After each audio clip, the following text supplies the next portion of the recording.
nange nalimbaddeko ne sexual urges siri malayika waziyitako otya naye sexual urges ozifulfiringa nti ziggwewo bwe baka n'omulenzi ekinene ennyo obwo obulenzi obubatawaanya ddakiika 5 n'otandika okutula n'ogakala enkoze kyaki obusungu ne bukwata kati the consequences okkiriza ebinajja after kati tunuulira mu kintu nti kino kigenda twala ennaku mmeka nga tekiwedde kikuumeko kuyamba then n'ekirala ngeri gy'oyinza okuyamba muweewale ebintu ebigenda okuleetera ogwa mu kikemo nga pornography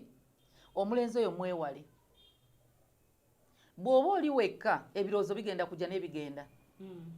bimala nebigenda abamu bagamba genda onabewo amazzi aganyogoga omubiri gukakane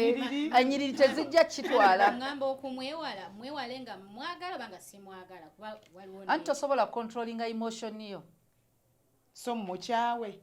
bukyayi mule tomukyawa nsobola okuba nga nkwagala naye ng'ondi wala mami nga nina n'akasimu we don't communicate anti ova olaba process y'okwebaka naawe tegudde bugwisi rape okutta essimu n'okuba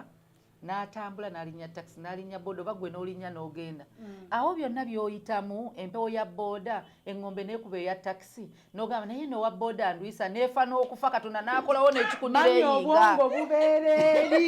obwongo buba bwagenze ddanisinde kati kye tulina osooka okumanya nti buli gwokkiriza alyeko nga tannakuwasa